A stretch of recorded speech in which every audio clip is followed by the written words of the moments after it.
ఖతమే. ఆ! పట్టుకుంది. అది తీసుకొచ్చినవా? ఓకే. ఓకే. చరణ్ రెడ్డి గారు బాగున్నావా పటేలా అంటుండు మన కత్తుల రత్తయ్య.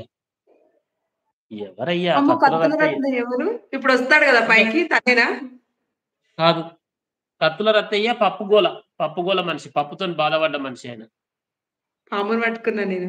థాంక్ యూ అన్నగారు అంటుండు మన ప్రసాద్. రాట్రానికి తమ్ముడు అలా అనకూడదు. కత్తుల రవి కత్తుల రత్తయ్య గారు మీరు ఉండగా నేను బాగుంటాను. ఆ! అంతే. అంతే. మీరుండంగా నాకేం బాధ నేను బాగుంటున్నా అంటుండు. ఓకే. ఓకే. రాట్రాజ్. సరే ఎక్కువ సేపు ఉండను నేనింకా. వెళ్తున్నా. లేట్ అయింది గదా అన్నయ్య. సరే బాయ్. పంతులన్నా బాయ్ పంతులన్నా వెళ్ళిపోతున్నా. బాయ్ లలితా పటేల్ అందరికీ అన్న బాయ్. వెళ్ళిపోతుంది. Bye Shailu. Bye Ravi. Bye Charan అన్న. Teju bye. Ramanna bye. Shyamanna bye. Jenny bye. అందరికీ very bye. Good. Good night all. రయ్యకి గూడా ఒక బాయ్. ప్రసాద్ జై హింద్. అన్నలు మీరు లైవ్ పెట్టారా?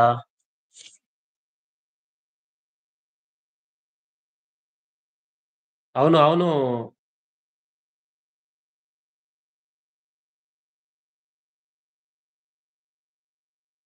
ఓకే. ఓకే. రెడ్డి సాబ్.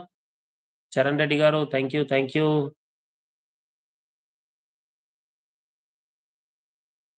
ఓకే. సోదరా తిన్నావా? రూమ్‌కొచ్చేసినావా? తిన్నావా? ఉమాపతి సోదరా తిన్నావా? జై హింద్ ప్రసాద్. హ్మ్. Welcome back. యెస్. సోదరా రవి ఏంటి విశేషాలు? తిన్నావా? మన రవి తమ్ముడిదేముందో పాత్ర అందుల పడవల. చెప్తా, అది చాలా ఉంది స్టోరీ, దాన్ని మనం చెప్పుకుంటా పోదాం. లైవ్ పెడుతున్న శ్రీనివాస్ ఇంకా బావ జర్నీది నేను మొత్తం కాలేదు కదా పడవ ఆ! స్టోరీలో. అవును. జర్నీది అవును. మొత్తం కాలేదు. అప్పటికల్లా మన దాంట్లో, మన సబ్స్క్రైబర్ దాంట్లో ఇంకా ముగ్గురు మెయిన్ పాత్ర ఉన్నది. గంగన్న ఉన్నాడు. ఓకే. గంగన్న గూడా ఉన్నాడు గదా! ఇప్పుడు గంగన్న ఏం చేసి అంటే స్టీరింగ్ తీసుకున్నా ఆయన. ఇక నువ్వు ఎట్లాగో నువ్వు జంప్ అయిపోయి దుంకినా. నేను దుంకేసిన. తిన్నా అన్నా. ఓకే.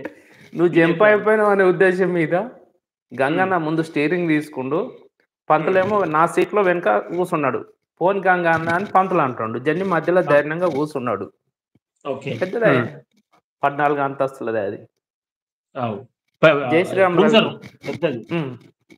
ఆహాహా! అట్లా ఓకే. గడుస్తూ గడుస్తూ పోతుంది. ఒక 1 వీక్, వారం, 10 రోజులు అట్లా గడిచిన తర్వాత జెన్నీ ఉన్నాడు కదా.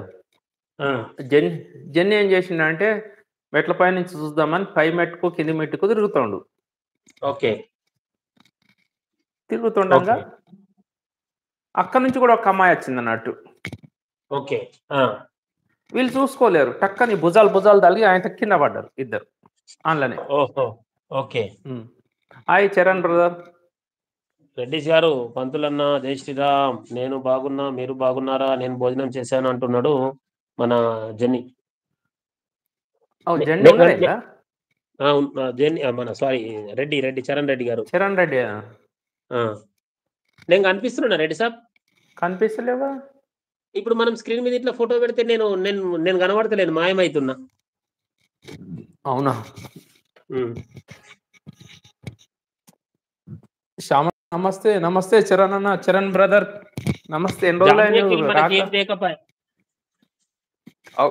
అవును కదా, కలుతల్లో ఏముంది కానీ చాలా రోజులే. మస్క్ వేసుకొని వస్తున్నావు, మాస్క్. చె చెప్పకుండా ఊకున్నా మళ్ళా తనే చెప్పిండు. మంచి పని చేసిండు చెప్పి. మనం ఇంకెవరో అనుకుంటుంటాం. మన చరణ్ అంటే మొన్న మనకు చెప్పిండు. ధైర్యంగా ఉంటుంది. మొన్ననే చెప్పిండు. అంతే కదా. హ్మ్.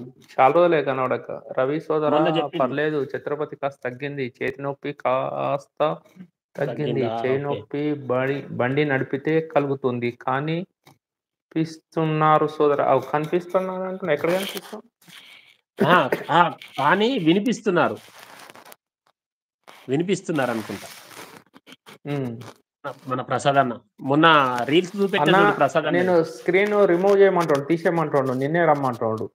వాళ్ళు అంటారు చెప్పకపోతే నేనే మీరు ఏస్తున్నా. ఇబ్బంది పడతారా అని చెప్పాను. మంచి పని చేసినావు చరణ్, ఎందుకంటే నువ్వు ఉంటే మాకు చాలా సంతోషం ఉంటుంది. మెసేజ్ పెట్టకున్నా సరే అప్పుడు సార్ అట్లా వస్తూ ఉంటే మాకు కూడా అదో ఆనందం. కొంతమంది ఉంటుంది అట్లా. రవి రవికుమార్ తమ్ముడు గారు నాకు గుజరాతీ గిఫ్ట్ ఇవ్వండి, నేను మీకు రిటర్న్ గిఫ్ట్